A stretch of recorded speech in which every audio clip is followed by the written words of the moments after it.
Welcome students. आज की इस वीडियो में देखेंगे हम कुलराउस लॉ। तो कुलराउस नियम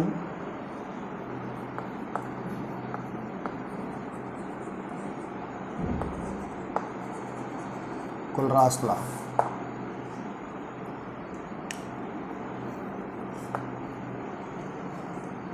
इसको पढ़ने से पहले हम अपनी ज्ञान को थोड़ा ताज़ा कर लें, जिसमें हमने पढ़ा variation of conductance for strong and weak electrolytes, जिसको हमने पिछले वीडियो में देखा था।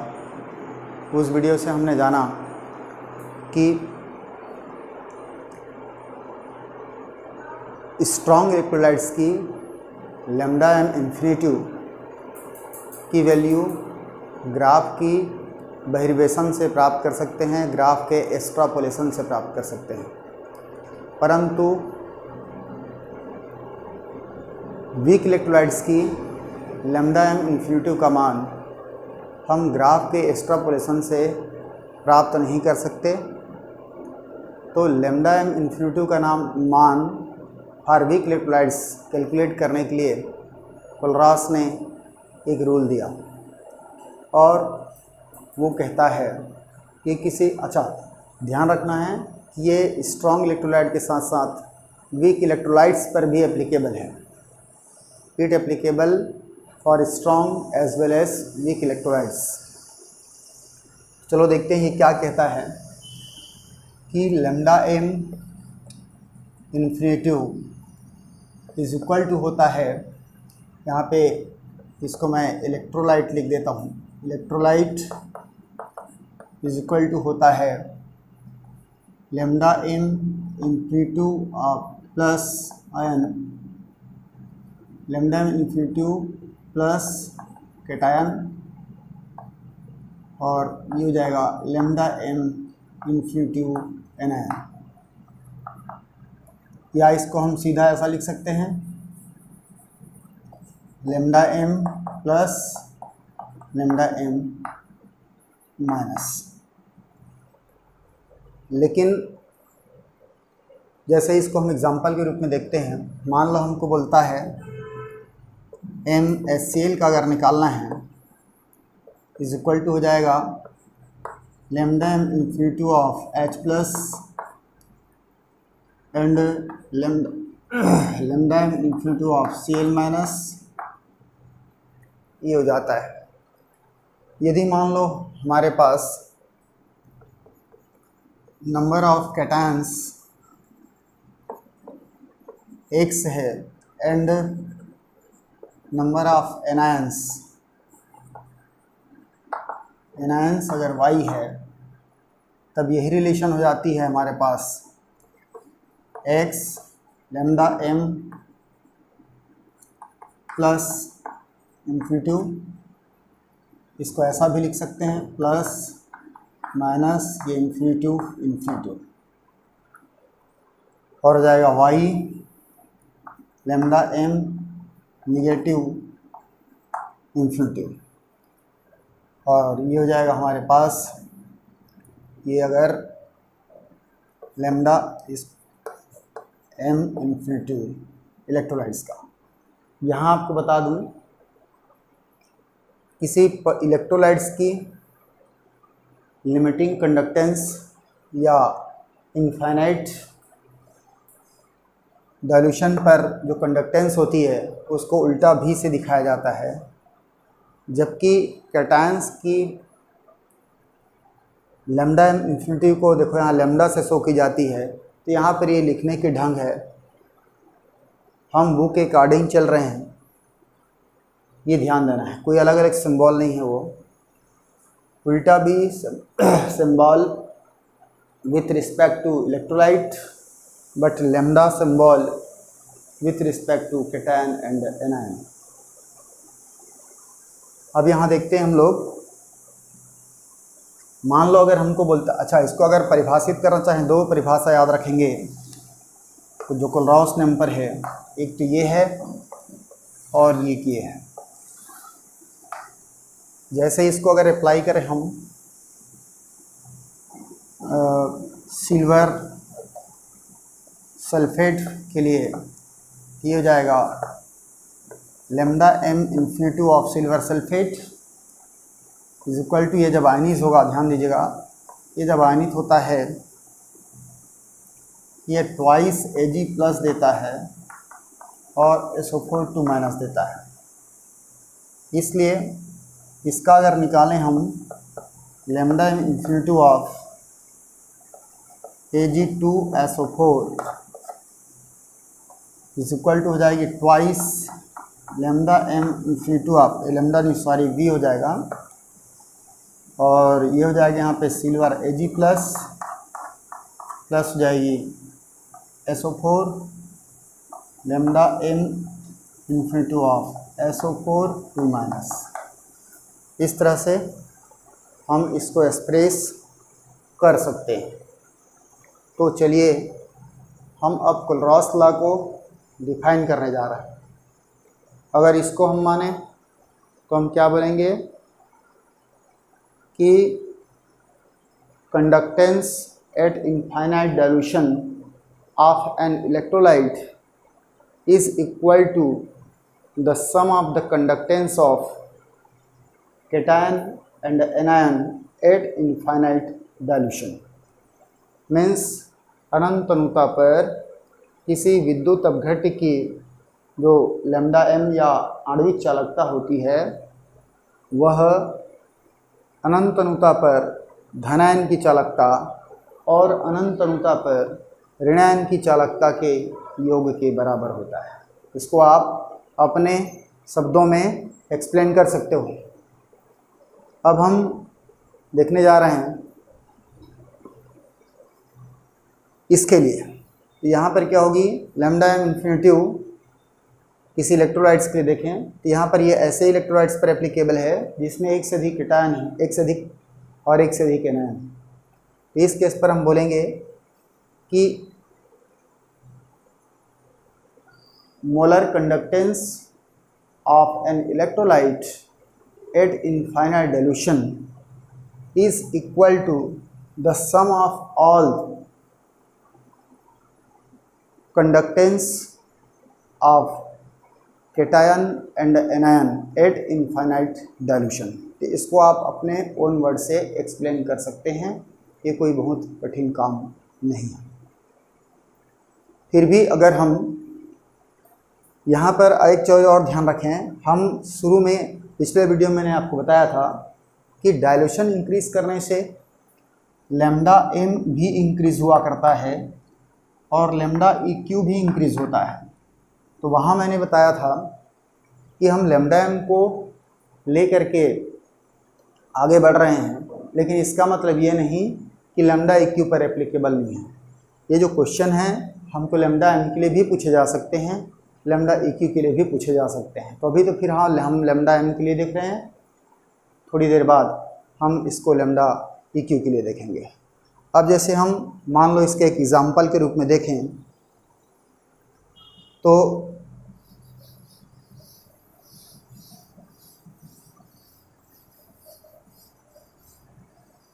दो तीन प्रकार की क्वेश्चन लेके देखते हैं हम। आपकी सुविधा के लिए कुछ क्वेश्चन हमने यहाँ पे लिया है। जैसे मान लो हमको दिया है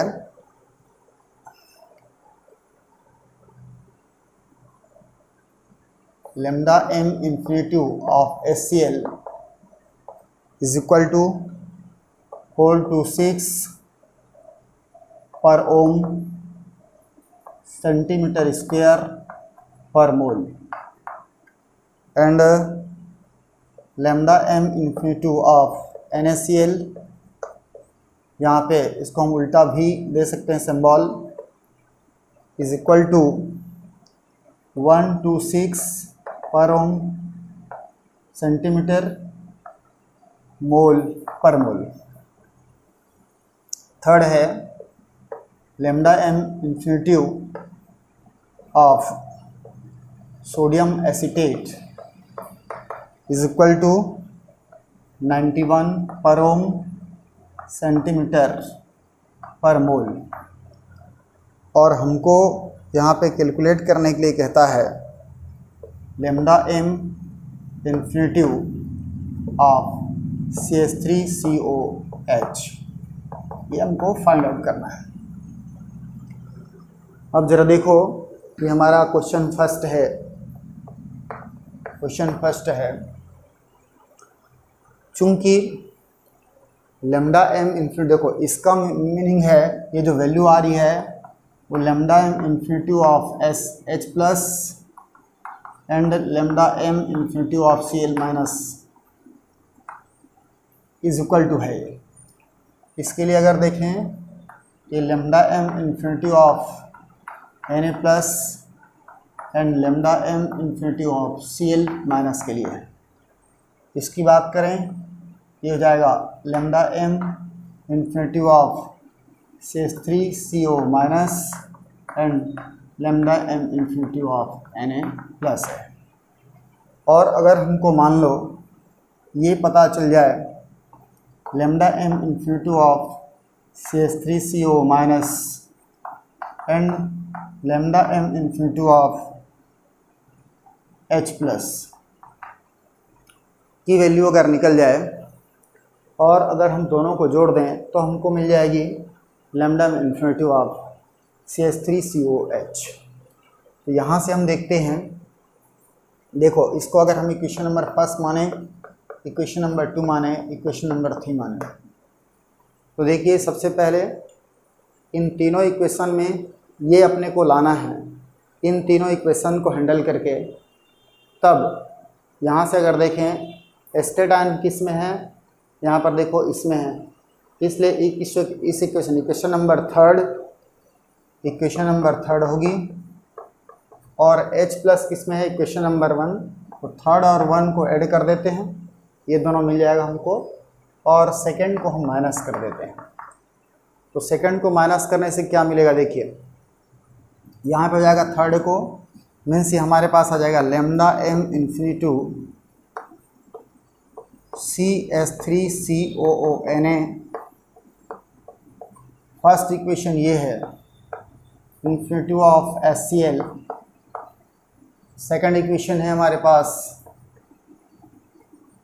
m इन्फिनिटी ऑफ NaCl। ऐसा करने से राइट साइड पर क्या मिलेगी, lambda m infinity CH3COO minus plus lambda m infinity Na plus.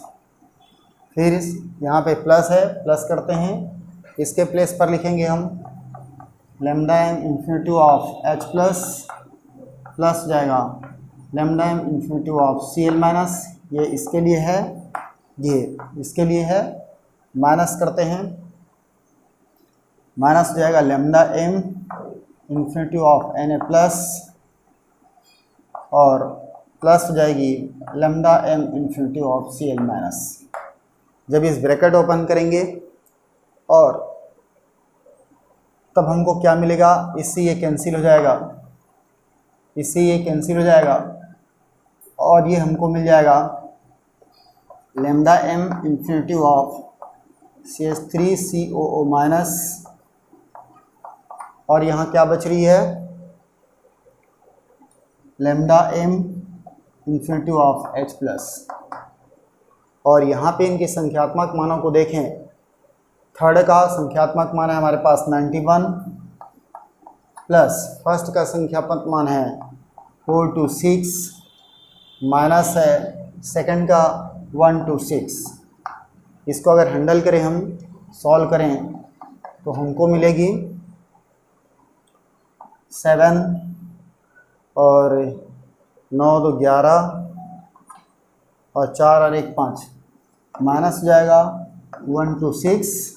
जब इसको माइनस करते हैं तब हमको मिल जाएगी 1 और 11 में से 2 गया तो 9, ये आएगा 4 और इसकी यूनिट हो जाएगी पर ओम सेंटीमीटर स्क्वायर एंड पर मोल। ये इसकी आंसर हो जाएगा हमारे पास। क्या ही एक बार फिर से लिख दूँ मैं, 491 पर ओम, सेंटीमीटर स्क्वायर एंड पर मोल। ये मिला हमको आंसर। तो इस तरह से हम चूंकि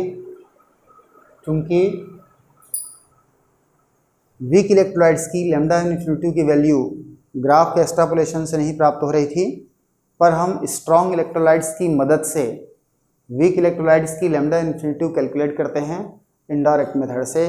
ये हो जाएगी आपका फर्स्ट टाइप का application to determine the lambda M infinity for weak electrolytes with the help of Kohlrausch law. इसकी कुछ और न्यूमेरिकल्स हम देखते हैं छोटी छोटी कॉम्पिटिटिव के नज़र से। जैसे हम यहाँ पर कुछ लेते हैं छोटी छोटी एग्जांपल, जो कि लेकिन वो एग्ज़ाम की दृष्टि से काफ़ी इम्पॉर्टेंट हुआ करता है। यहाँ पर अगर देखते हैं, मान लो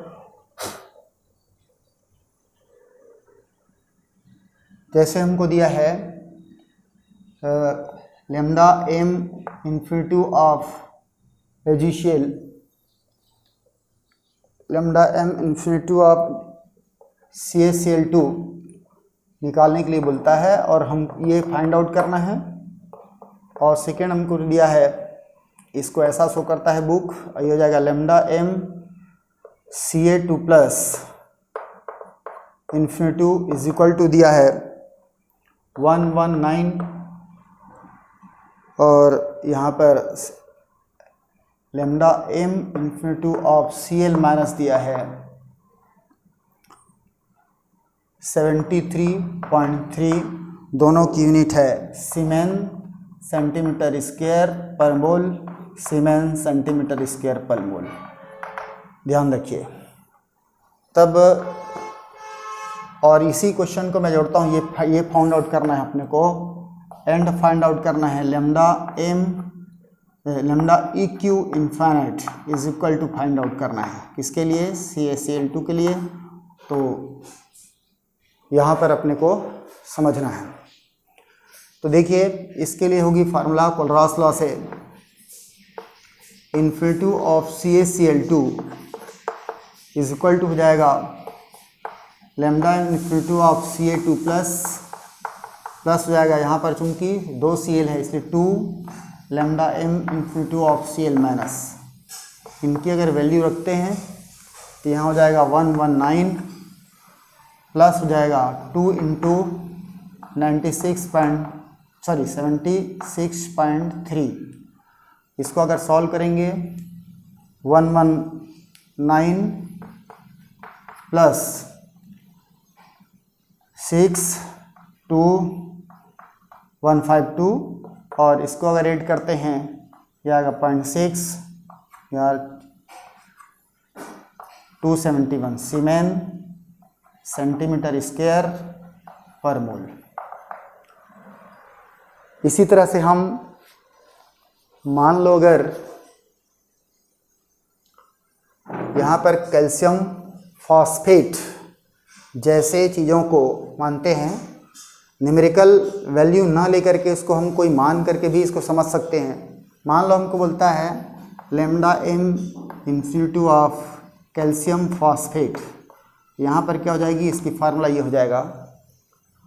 तो इस कंडीशन पर मान लो हम मानते हैं कैल्शियम आयन की lambda M infinity is equal to suppose A मानते हैं, और यहाँ पर lambda M infinity of PO4 3 minus इसको अगर मान लो B मानते हैं, तब इसकी लैम्डा इन्फिनिटी क्या होगी।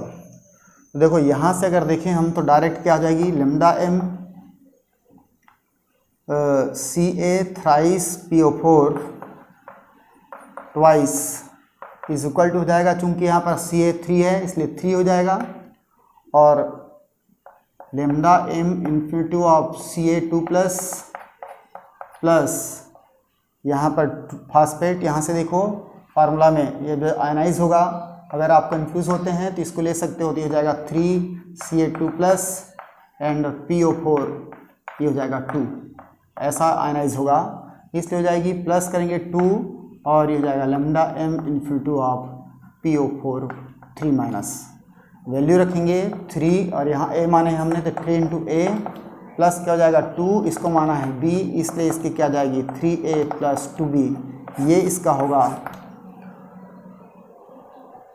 Lambda m infinity for calcium phosphate. ये तो हो गई हमारा लैम्डा m इन्फिनिटी निकालने का। अब हम देखते हैं लैम्डा EQ कैसे निकालेंगे। अगर मान लो हमको लैम्डा EQ देता है तो क्या करेंगे, तो इस पर थोड़ा सा ध्यान दीजिएगा। चूँकि EQ मतलब यहाँ पे इसमें फार्मूला हुआ करता है lambda m infinity upon lambda EQ infinity is equal to होता है x क्या है आपका वैलेंसी फैक्टर है, वैलेंसी फैक्टर है। और इसलिए यहाँ से अगर निकालें हम तो हमारे पास lambda EQ infinity is equal to हो जाएगा लैम्डा m इन्फिनिटी अपॉन हो जाएगा x। ये फार्मूला आप याद रखिएगा। क्योंकि तुल्यांकी भार से निकालने के लिए हम क्या, इसका संबंध देख लो आप, मोलर मास से अणु भार से होता है, और अणु भार में हम वैलेंसी फैक्टर या उसके वैलेंसी को डिवाइड करते हैं, तब हमारे पास क्या मिल जाती है लैम्डा EQ, मीन्स वहाँ पर नॉर्मेलिटी मिलना करता था, इक्विवेलेंट वेट मिलता था, सॉरी। इसी कॉन्सेप्ट को यहाँ पे लगाया गया है। तो चलिए अभी यहाँ पे देखते हैं हम।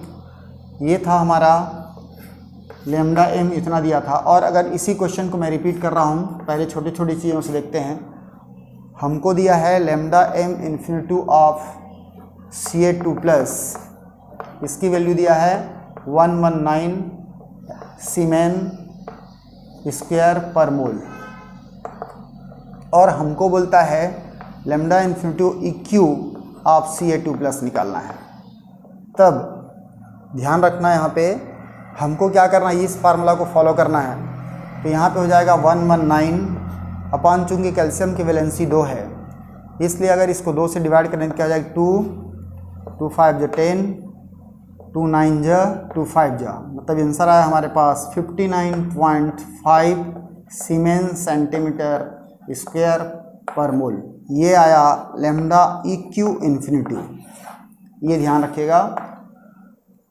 उसके बाद अगर देखें हम Cl के लिए निकालने के लिए बोलता है, तो लैम्डा m Cl की वैल्यू अगर देखें हम तो हमको दिया है, यहाँ से देखो lambda m infinity of Cl minus ये दिया है इज इक्वल दिया है अपने को 76.3 सीमेन सेंटीमीटर स्क्वायर मोल पर मोल। और हमको अगर निकालने के लिए बोलता है लैम्डा EQ इन्फिनिटी, तब हमारे पास क्या फार्मूला जी, इस फार्मूला को लगाओगे तो हो जाएगा 76.3, और चूँकि Cl का 1 होता है इसलिए इसके लिए 73.3 ये स्क्वायर मोल 1, मतलब जितने भी मोनोवेलेंट होंगे उनके लिए लैम्डा m इन्फिनिटी और लैम्डा इक्विवेलेंट इन्फिनिटी दोनों की वैल्यू सेम होगी।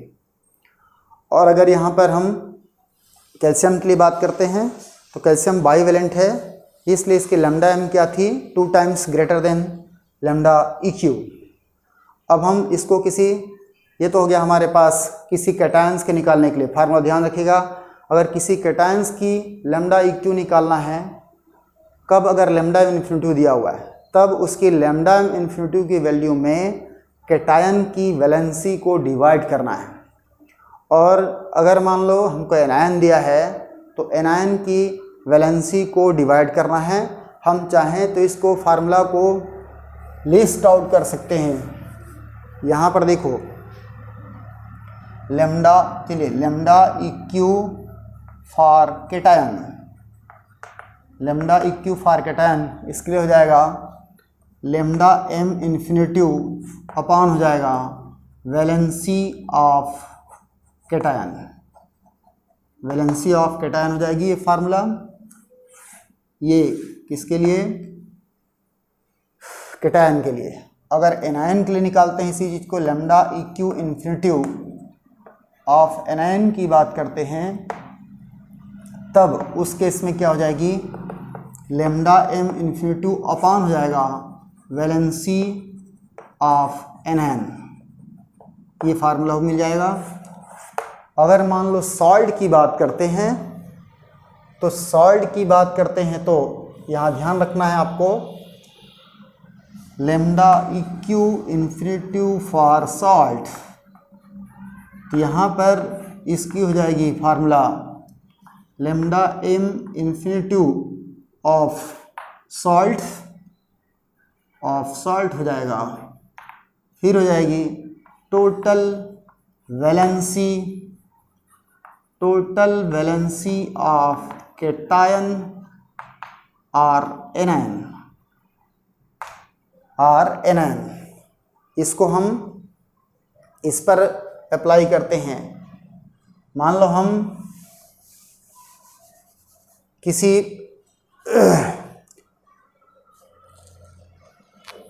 कार्बोनिक एसिड के लिए अगर अप्लाई करते हैं H2CO3, अगर कंफ्यूज होते हो आप तो उस केस पर देखिए क्या करते हैं। ये एक एसिड है, अगर सॉल्ट के रूप में बात करें हम, मान लो सोडियम सल्फेट लेते हैं Na2SO4, तो ये जब देखो आयनाइज होता है तो 2Na+ देगा और फिर क्या देगी SO4 2-। तो उस केस में हमको इसकी अगर लेमडा एम दिया है तो टोटल वैलेंसी ऑफ कैटायन की बात करते हैं। तो ये देखिए सोडियम की वैलेंसी 1 होती है और इसमें कितने हैं 2 हैं, इसलिए 2 से इंटू करोगे तो कितना है हमारे पास 2 आया, ये कैटायन के केस में। उसी तरह से अगर हम सल्फेट की बात करें तो सल्फेट ऑलरेडी 2 होता है, इसलिए हम यहाँ पर डिवाइड करेंगे 2 से, चाहे कैटायन टोटल कैटायन की वैलेंसी को डालें या टोटल एनायन की वैलेंसी को। एक और क्वेश्चन से यहाँ पे लेते हैं हम लोग, मान लो लेते हैं हम कैल्शियम फॉस्फेट के लिए, तो कैल्शियम फॉस्फेट की फार्मूला हुआ करता है Ca3PO4 होल ट्वाइस। ये जब आयनाइज होगा तो 3Ca2+ देगा और क्या देगा 2PO4 3- देगा। अब इसमें हम total valency of cation, total valency of anion निकालते हैं। तो टोटल वैलेंसी देखो कैल्शियम की होती है 2 और यहाँ कितने हैं 3 इक्वल कितना हो गया 6 हो गया। उसी तरह से फास्फेट की बात करें तो फास्फेट कितने हैं 2 और यहाँ 1 की वैलेंसी होती है 3-3 होता है, मतलब क्या हो जाएगी 3। यहाँ साइन नहीं देखना है अपने को, उसकी मैग्नीट्यूड को देखना है। तो इस तरह से हम किसी एग्जाम्पल्स का लेमडा एम और लेमडा ई क्यू निकाल सकते हैं। इसके लिए फिर से अगर हम एक छोटी सी एग्जाम्पल से इसको समझें तब क्या मिलेगा। जैसे यहाँ पे हमको दिया है मैग्नीशियम सल्फेट, क्या बोलता है find lambda M infinitive of MgSO4, और दिया है अपने को lambda M infinitive of Mg2+ is equal to दिया है 106 सीमेन सेंटीमीटर स्क्वायर पर मोल, और दूसरा दिया है मान लो lambda M infinitive of SO4 2-, इस केस पे दिया है 160 सीमेन सेंटीमीटर स्क्वायर पर मोल, ध्यान दीजिएगा। और हमको निकालना है lambda infinity of magnesium sulphate, और ये निकालना है हमको lambda E Q infinitive of magnesium sulphate. दोनों चीज़ निकाल के देखते हैं यहाँ पे। तो देखो lambda M infinitive of magnesium sulphate ये कोलरास लॉ से होगी, ये हो जाएगा lambda M infinitive of magnesium ion plus हो जाएगा lambda M infinitive of sulphate ion. अब हम इसकी वैल्यू रखते हैं तो ये है आपका, फिर यहाँ पे बता दूँ आपको, आप कंफ्यूज नहीं हो। मैग्नीशियम सल्फेट को जब आयनाइज करोगे मैग्नीशियम 2+ एंड SO4 2- देगा। दोनों के आयंस क्या होंगे, एक एक दिख रहे हैं अपने के, 1-1 मोल, इसलिए यहाँ पर क्या हो जाएगी 106 हो जाएगा और फिर हो जाएगी यहाँ पे 160 हो जाएगा। दोनों को जब ऐड करते हैं तो 266 सीमेन सेंटीमीटर स्क्वायर पर मोल मिलेगा। ये हो गई हमारा लेमडा एम इन्फिनिटिव। अब हमको निकालना है लेमडा ई क्यू इन्फिनिटिव, किसके लिए, मैग्नीशियम सल्फेट के लिए। तो बेटा यहाँ ध्यान रखना पड़ेगा, हम इसको दो तरह से निकाल सकते हैं। फर्स्ट मेथड में, यहाँ फर्स्ट मेथड की बात करता हूँ मैं, इसकी हो जाएगी क्रॉस लॉ से lambda E Q infinity of M G two plus हो जाएगा lambda E Q infinity of S O four two minus. तब हमको सर्वप्रथम lambda E Q M G two plus निकालना है। फिर तो यहाँ देखिए हमको निकालना पड़ेगा lambda E Q infinity of M G two plus is equal to हो जाएगी फार्मूला से lambda M infinity of M G two plus अपान हो जाएगा उसकी वैलेंसी, अपान हो जाएगा उसकी वैलेंसी। यहाँ से देखिए इसकी वैल्यू दिया है अपने को 106 दिया है और मैग्नीशियम की वैलेंसी 2 होती है, इसलिए यहाँ पर क्या हो जाएगा आपका 53 सीमेन सेंटीमीटर स्क्वायर पर मोल ये मिलेगा। अगर हम इसी तरह से निकालें lambda E Q infinity of SO4 minus, तो मैं डायरेक्ट लिख रहा हूँ, यहाँ दिया है 160 तो यहाँ पर 160 हो जाएगा, इसकी भी वैलेंसी 2 होती है इसलिए इसको करेंगे, ये हो जाएगा 80 सीमेन सेंटीमीटर स्क्वायर पर मोल। इस वैल्यू को अगर रखते हैं हम लोग, यहाँ क्या है हमारे पास 53 आया है, प्लस क्या आया है यहाँ 60 आया है, जब इसको ऐड करेंगे 3 और ये 1 सीमेन सेंटीमीटर स्क्वायर पर मोल ये मिलेगा। एक तरीका तो ये हो गया। दूसरी तरीका की बात करें तो दूसरे तरीका में हम क्या करते हैं, डायरेक्ट इसको अप्लाई कर सकते हैं। दूसरे तरीका में देखिए, चलिए इसको सेकंड मेथड में कैसे बनाएंगे हम लोग, सीधा अप्लाई कर सकते हैं। देखो lambda E Q infinity of magnesium sulphate is equal to हो जाएगा lambda M infinity of magnesium sulphate upon हो जाएगी टोटल वैलेंसी ऑफ कैटायन और एनायन। तो यहाँ से अगर देखें हम तो हमारे पास आई थी लेमडा मैग्नीशियम सल्फेट 266, तो 266 हो जाएगा और उसके बाद टोटल वैलेंसी, तो मैंने आपको बोला था टोटल वैलेंसी कितनी, चाहे कैटायन को लो या एनायन को लो, तो टोटल वैलेंसी में क्या हो जाएगी ये, यहाँ पर देखो ये ऐसा होता है Mg2 प्लस SO4 2 माइनस होता है, तो यहाँ पर इसकी एक ही है तो कितना 2 है, इसका भी 2 है, इसलिए हम 2 से डिवाइड करेंगे तो हमारे पास क्या आएगा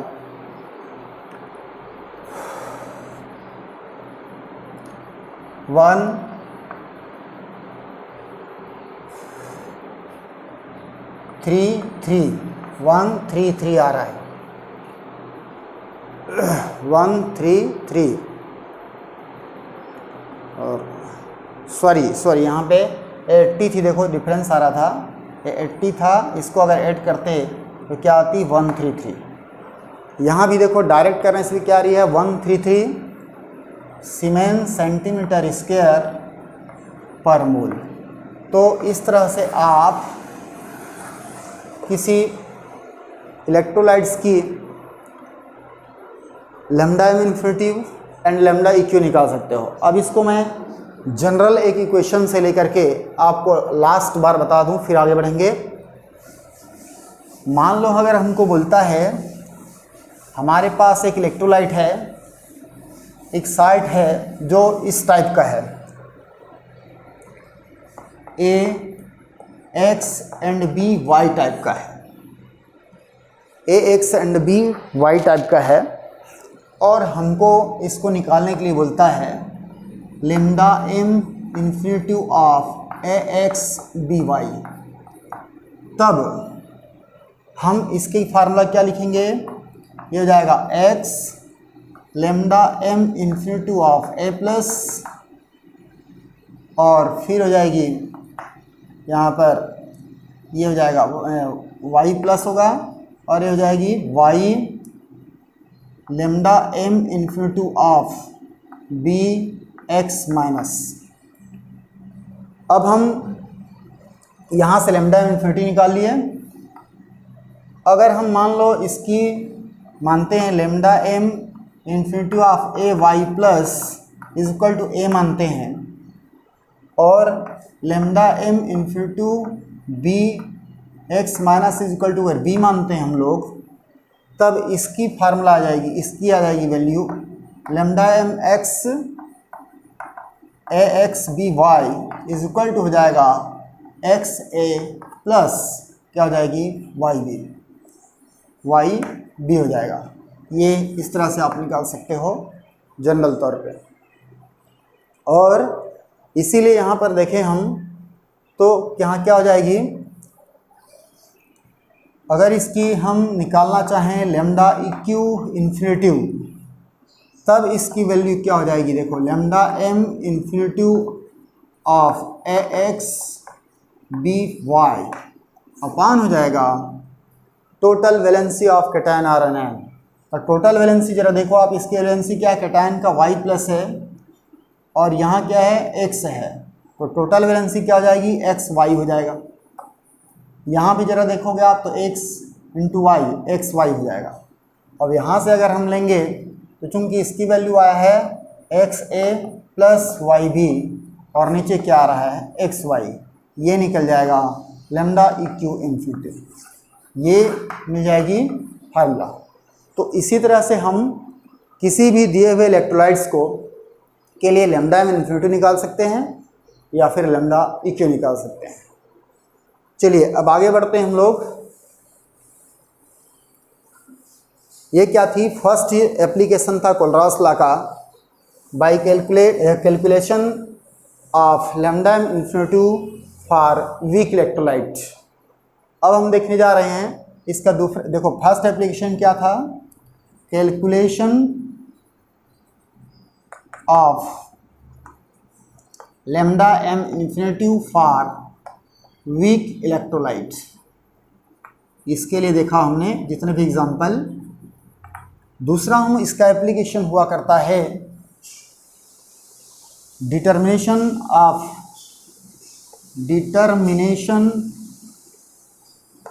of alpha means degree of ionisation,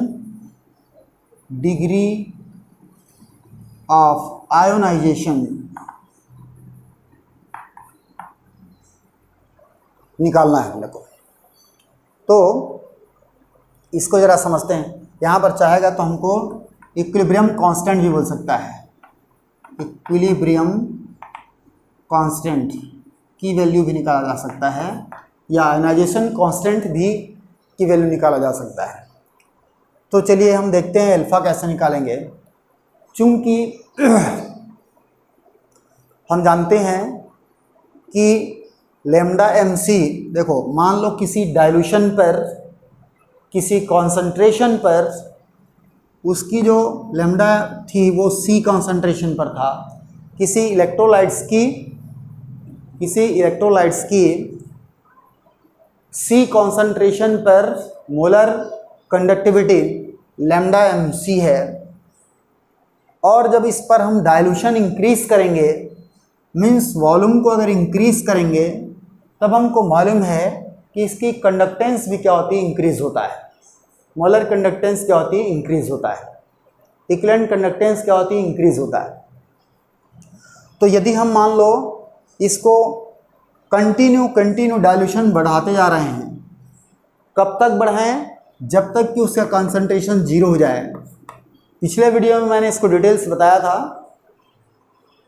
आप उसको देख सकते हो, उसके डिस्क्रिप्शन बॉक्स में लिंक है कि C इज इक्वल टू 0 हो जाती है, तब ये कहलाता है लेमडा एम इन्फिनिटी कहलाता है। और इस केस पर जो इलेक्ट्रोलाइट्स है वो फुली आयोनाइज हो जाता है, कंप्लीट आयोनाइज हो जाता है। यहाँ पर क्या होती है, अल्फ़ा की वैल्यू 1 हो जाती है। कब, इनफाइनाइट डाइल्यूशन पर, क्योंकि यही इसकी लिमिटिंग कंडक्टेंस होता है, इससे ज़्यादा कभी नहीं होती। और चूँकि कंडक्टेंस नंबर ऑफ आयंस पर डिपेंड करता है, तो जितना आयंस प्रोड्यूस हो गया है वो क्या होंगे, उससे और ज़्यादा चांस नहीं है, इसलिए क्या हो जाएगी, इस केस पर अल्फ़ा इज इक्वल टू 1 हो जाता है। और इस केस पर हमेशा अल्फ़ा इज लेस देन 1 हुआ करता है। इसलिए हम इस कॉन्सेप्ट को लगा करके अल्फा इज इक्वल टू निकाल सकते हैं, क्या हो जाएगा, lambda M C upon lambda M infinitive. यहाँ से निकल जाएगी हमारी अल्फा की value. Here lambda M C is a molar conductance at C concentration, और यहाँ पे क्या होगी है, lambda M infinitive is a molar conductance at infinite dilution और एट जीरो कॉन्सेंट्रेशन। इसलिए किसी किसी बुक में इसको ऐसा भी लिखता है lambda M C upon lambda M zero. यहाँ पर क्या दिखा रहा है, सी कॉन्सेंट्रेशन पर लेमडा एम है और ये क्या है आपका जीरो कॉन्सेंट्रेशन पर उसका लेमडा, इन दोनों की रेशियो क्या कहलाती है, अल्फा कहलाता है। तो हमको तीन अज्ञात राशियों से रिलेटेड है, अगर कोई भी दो हमको अगर दे दिया जाए तो हम बड़ी आसानी से तीसरे की वैल्यू ज्ञात कर सकते हैं।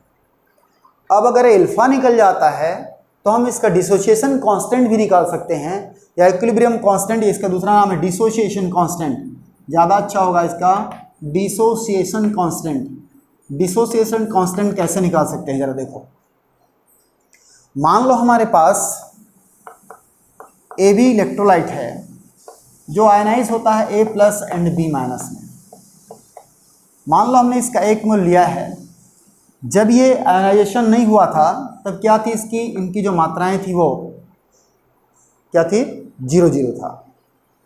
अब यदि इसकी अल्फा पार्ट डिकम्पोज हो जाता है, डिसोशिएट हो जाता है, तो यहाँ पर क्या होगी, 1 माइनस अल्फा पार्ट क्या होगा, ये कंबाइंड फॉर्म में रहेगा।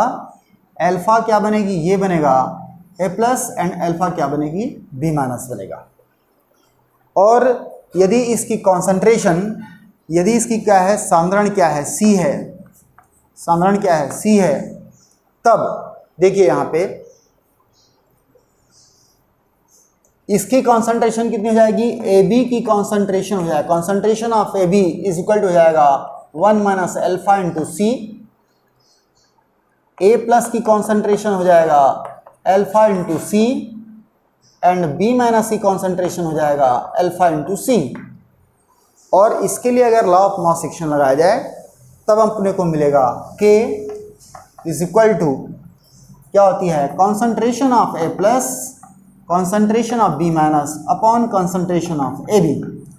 अगर इसकी वैल्यू रखते हैं हम लोग तो यहाँ पे क्या हो जाएगी, अल्फा सी इंटू अल्फा सी अपॉन हो जाएगा 1 माइनस अल्फा सी, 1 माइनस अल्फा सी हो जाएगा। और इसको अगर डाइल्यूट सॉल्यूशन या डाइल्यूट इलेक्ट्रोलाइट्स पर अप्लाई की जाए तो यहाँ पर अगर देखें क्या हो जाएगी, अगर देखें तो ये हो जाएगा अल्फा स्क्वायर सी स्क्वायर अपॉन क्या हो जाएगा 1 माइनस अल्फा सी, यहाँ से ये कट जाएगा और क्या मिला हमको K इज इक्वल टू मिला alpha square C upon 1 minus alpha. ये फार्मूला मिल जाती है हमको इस टाइप के इलेक्ट्रोलाइट्स के लिए। इस टाइप के इलेक्ट्रोलाइट्स के लिए क्या मिल जाएगी, K is equal to alpha square C upon 1 minus alpha. इस सेकंड एप्लीकेशन से हम क्या निकाल सकते हैं, इस फार्मूला से अगर अल्फा निकाल सकते हैं तो इस फार्मूला में रख के हम इसका डिसोसिएशन कांस्टेंट भी निकाल सकते हैं। अल्फा ऑलरेडी वहाँ से मिल जाएगा, सी कॉन्सेंट्रेशन हमको दिया रहेगा, तो उस केस पर हम बड़ी आसानी से डिसोसिएशन कांस्टेंट कर सकते हैं। तो ये तो हो गई हमारी second application for Kohlrausch law का, जिसमें हमने क्या निकाला, degree of ionisation. Degree of ionisation में क्या मिली कि सी कॉन्सेंट्रेशन पर एक कंडक्टेंस दिखा रहा है, ये conductance at C concentration is equal to क्या माना हमने, लैम्डा एम सी माना। जब इसका डायल्यूशन इंक्रीज करते हैं तो उसकी कंडक्टेंस बढ़ते जाता है, और डायल्यूशन को अगर हमने बढ़ाते गए तो क्या होगी, कॉन्सेंट्रेशन डिक्रीज होते जाएगा। तो एक डायल्यूशन ऐसा आएगा जहाँ पर कॉन्सेंट्रेशन क्या हो जाएगी, जीरो हो जाएगा। किस घटना को जीरो बोलते हैं ये पिछले वीडियो में आपको बता दिया गया है।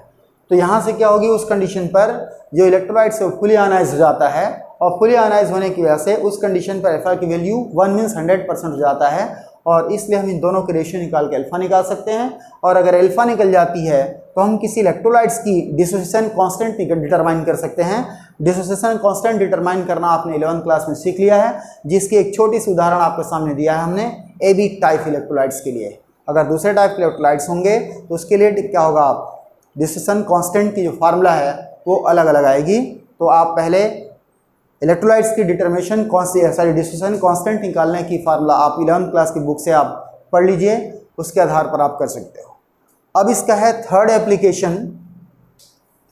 थर्ड एप्लीकेशन है solubility, determination of solubility of sparingly soluble salt. तीसरा है इसका determination of solubility for sparingly soluble salt. Sparingly soluble salt ये क्या है पहले समझते हैं। स्प्रैंगली सॉल्युबल सॉल्ट किसको बोलते हैं? कुछ लवण ऐसे होते हैं जिसकी पानी में अति अल्प मात्रा घुलती है, तो ऐसे सॉल्यूशन को स्प्रैंगली सॉल्युबल सॉल्यूशन कहा जाता है। स्प्रैंगली सॉल्युबल सॉल्यूशन, तो ऐसे स्प्रैंगली सॉल्युबल सॉल्यूशन के लिए हमको क्या निकालना है, विलेयता। मीन्स इसको अगर हिंदी में लिखें, अगर आपको कठिनाई हो रही तो अल्प विलेय, यहाँ से क्लियर हो जाएगा, अल्प विलेय लवण की विलेयता ज्ञात करना है, अल्प विलेय लवण की विलेयता। तो चलिए हम अल्प विलेय लवण की बात करें। चूंकि ये बोल रहा है ऑलरेडी अल्प विलेय है, बहुत कम मात्रा में घुलेगा। हमारे पास मान लो एक पात्र है, इस पात्र में हमने पानी लिया और इस पर अगर हम स्प्रैंगली सॉल्युबल सॉल्ट को अगर डालते हैं तो क्या होगी, बहुत कम मात्रा डिज़ोल्व होगा, बाकी मात्रा क्या हो जाएगी, नीचे सेट डाउन हो जाएगा। और सेट डाउन की स्थिति में क्या होती है, हम मानते हैं कि सॉल्यूशन क्या होता है, सैचुरेटेड होता है। इसलिए यहाँ पे ध्यान रखिएगा, यद्यपि क्या है, यह अल्प विलेय है, माने इस विलयन में बहुत कम मात्रा, यहाँ हम लिखेंगे क्या होगी, least amount of salt dissolve है, परंतु इसकी बिहेवियर हो जाएगी, बिहेवियर हो जाएगा सैचुरेटेड सॉल्यूशन के जैसा, संतृप्त विलयन की तरह हो जाएगा। ये विलयन संतृप्त विलयन की तरह व्यवहार करेगा। याद रखिएगा दो बातें, चूंकि अल्प विलेय लवण बहुत कम घुलते हैं पानी में, इसलिए सॉल्यूशन में उसकी कॉन्सेंट्रेशन बहुत कम होती है। फिर भी चूंकि और अधिक ज़्यादा पदार्थ घोली नहीं जा सकती, न ही घुलती है वो, इसलिए जिस किसी विलयन में और अधिक सॉल्यूट घोले नहीं जा सकते वो क्या कहलाते हैं, संतृप्त कहलाते हैं। तो इस आधार पर यद्यपि इस लवण का बहुत कम मात्रा घुला हुआ है, फिर भी यह विलयन क्या कहलाती है, संतृप्त विलयन की तरह व्यवहार करेगा। और इसलिए हम इसकी यहाँ पर देखते हैं, हमारे पास क्या आया था, देखो हमारे पास फार्मूला आई थी लेमडा एम का, लेमडा एम इन्फिनिटिव, या sorry lambda M is equal to क्या आया था, याद कीजिए, के इज इक्वल टू क्या थी, 1000 सेंटीमीटर क्यूब पर लीटर, अपान आया था हमारे पास एम। और यहाँ पर क्या हो गई, इसको हम ऐसा भी लिख सकते हैं, lambda M is equal to क्या हो जाएगा, के मीन्स ये कापा है, स्पेसिफिक कंडक्टेंस है, और ये क्या है, इसकी मोलरिटी है, 1000 क्यूबिक पर लीटर मोल हो जाएगा, अपान हो जाएगी ये मोलरिटी, सॉरी, और मोलरिटी मतलब यहाँ पे क्या हो जाएगी, वो सॉल्युबिलिटी हो जाएगा। मोलरिटी क्या होगी उसकी, सॉल्युबिलिटी, क्योंकि मोलरिटी की डेफिनेशन कहता है 1 लीटर सॉल्यूशन में किसी सॉल्ट के जितने मोल्स घुलते हैं, नंबर ऑफ मोल्स डिजॉल्व होते हैं, वो क्या कहलाते हैं, उसकी सॉल्युबिलिटी कहलाता है। इसलिए यहाँ पर हम मोलरिटी के स्थान पर अब क्या ले लेंगे, सॉल्युबिलिटी लेंगे, और सॉल्युबिलिटी लेने से अब हमारे पास क्या मिल जाएगा, सॉल्युबिलिटी इज इक्वल टू ये हो जाएगा कापा इंटू 1000 सेंटीमीटर क्यूब पर लीटर, अपान हो जाएगा लेमडा एम।